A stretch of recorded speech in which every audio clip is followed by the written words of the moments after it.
My name is Tavel Bristol-Joseph. I'm the pastry chef and co-owner here at Hestia.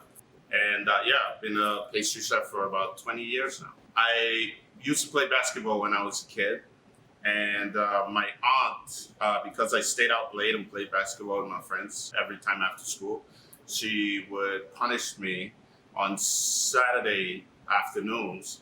That would be my punishment, to help her to bake cookies and pound cakes and stuff like that for the Sunday school. I just kind of fell in love with the baking, so I just started to stay out every day, play basketball, because I thought I was going to be a basketball player in my career. And then I just fell in love with baking and looking and seeing how these different chemical reaction works when you use like baking powder and baking soda and yeast and things of that nature. And I just kind of figured out that if I love something and I'm really good at it, then that's what I'm meant to be in life, and I've never done anything else. Part of being an amazing chef is about understanding how to taste.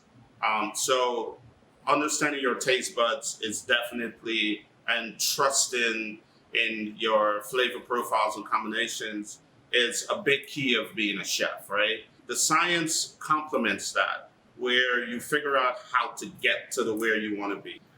So science come after for me. Flavor, texture, the emotional part comes first. From that perspective, I'm going to create from a place of, I know what the end result is, and then I want to get there, and then I work backwards. So today we're going to be making one of my favorite snacks to make. It's honeycomb. It's one of those things that is very simple. We have 4 ingredients, and five you should say, because I'm going to put a little bit of salt over the top. And it's just great to, like, if you got friends over or you're just hanging out and just want that little sweet bite. So we're going to go 4 tablespoons of water into the pot first, and then we're going to have 4 tablespoons of honey. We're using local honey, and that's just because I love to support local. A cup and a half of sugar. Now that the sugar is in, the sugar around the rim of your pot, so all the sugar stays in this concentrated area. The reason for that is you never want the sugar on the side of your bowl to start to caramelize before the sugar in the center of the bowl caramelizes, because then you have this inconsistency with caramelization, and that can basically crystallize your entire honeycomb that you're trying to do. It makes one side burn and one side not.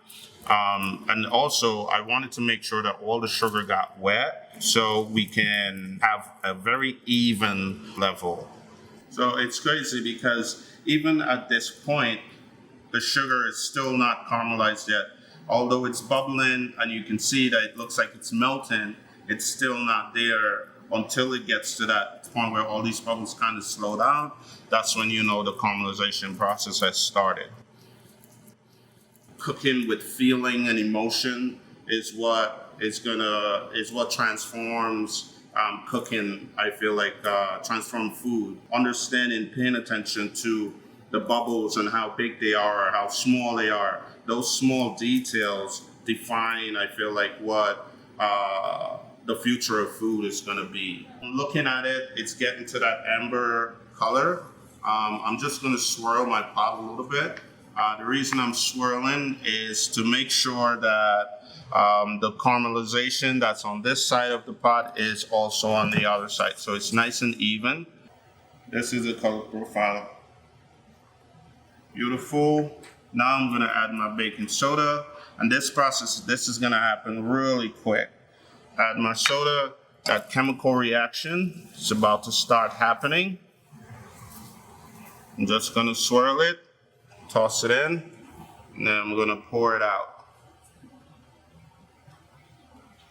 So what's happening is that that baking soda is starting to react, and it's with the acid from your honey. Now it's going to spread out on that tray.